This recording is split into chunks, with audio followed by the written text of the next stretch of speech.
ਭਾਰਤ ਦੀ ਆਬਾਦੀ 140 ਕਰੋੜ ਹੈ। ਇੱਥੇ 22 ਸਰਕਾਰੀ ਭਾਸ਼ਾਵਾਂ ਹਨ ਅਤੇ 1500 ਤੋਂ ਵੱਧ ਖੇਤਰੀ ਭਾਸ਼ਾਵਾਂ ਹਨ। ਇਹ ਬੇਹੱਦ ਵਿਭਿੰਨ ਲੋਕਾਂ ਦਾ ਦੇਸ਼ ਹੈ। ਇੱਥੇ ਵੱਖ-ਵੱਖ ਪਿਛੋਕੜ, ਜੈਂਡਰ ਅਤੇ ਜਾਤਾਂ ਅਤੇ ਭਾਈਚਾਰੇ ਨੂੰ ਦੁਹਰਾਉਣ ਵਾਲੇ ਲੋਕ ਰਹਿੰਦੇ ਹਨ। ਇਹ ਸਾਰੀ ਜਾਣਕਾਰੀ ਮਿਲ ਕੇ ਬਹੁਤ ਵੱਡਾ ਡਾਟਾ ਬਣਾਉਂਦੀ ਹੈ। ਇਹੀ ਡਾਟਾ ਭਾਰਤ ਦੀ ਪਹਿਚਾਣ ਬਣਾਉਂਦਾ ਹੈ। ਸਾਡੇ ਕੋਲ ਇਹ ਸਾਰਾ ਡਾਟਾ ਆਉਂਦਾ ਕਿੱਥੋਂ ਹੈ? ਉਹ ਕਿਹੜੇ ਲੋਕ ਹਨ ਜਿਹੜੇ ਇੰਨੀ ਵੱਡੀ ਮਾਤਰਾ ਵਿੱਚ ਜਾਣਕਾਰੀ ਇਕੱਠੀ ਕਰਦੇ ਹਨ, ਜੋ ਇਹ ਯਕੀਨੀ ਬਣਾਉਂਦੇ ਹਨ ਕਿ ਹਰ ਇੱਕ ਵਿਅਕਤੀ ਅਤੇ ਉਸ ਦੀ ਜ਼ਿੰਦਗੀ दर्ज होवे। मेरा नाम गगनदीप कौर है। मैं पंजाब में डिस्ट्रिक्ट मोगा में ब्रेक थ्रू के साथ एज ए एनिमेटर काम कर रही हूँ। डाटा कलेक्शन करना ये नहीं है कि हम किसी का नाम और नंबर अपने पास इकट्ठा करके रखना चाहते हैं। डाटा कलेक्शन का मतलब ये है कि हम जिन लोगों से मिल रहे हैं समाज में, तो उसकी हमारे पास स्टोरी आती है कि कोई बंदा अपनी लाइफ में कैसे रह रहा है और समाज में कैसे रह रहा है, अपनी फैमिली के साथ कैसे रह रहा है। इससे ये भी पता चलता है, जैसे हमारा प्रोजेक्ट था कि जेंडर पे था, तो लोग जेंडर के बारे में कितना अवेयर हैं कि फैमिलियाँ कैसे सोचती हैं कि लड़के लड़की में भेदभाव होना चाहिए कि नहीं होना चाहिए। जो लड़की है उसको पता है कि ये मेरे राइट्स हैं, अगर मेरे साथ कुछ गलत हो रहा है कि मुझे इसके लिए ये वाला मुद्दा उठाना चाहिए या इसके बारे में हमें किसी से बात करनी चाहिए। ये बातें हमें सभी पता डाटा कलेक्शन से ही लगती है।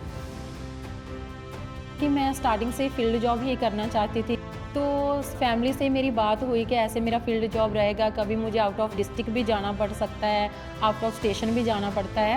तो फैमिली के लिए भी रहते कि हम फैमिली को छोड़कर जाना और बच्चे को छोड़कर जाना, तो फैमिली में उसने मेरा पूरा सपोर्ट किया था, तो कभी मुझे मना ही नहीं किया उस चीज़ के लिए।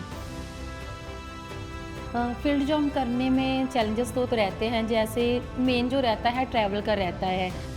डिस्ट्रिक्ट में नहीं आती है, जब हम आगे विलेज टू विलेज जाते हैं तो कुछ एरिया ऐसे होते हैं जहाँ पर बस सर्विस होती ही नहीं है।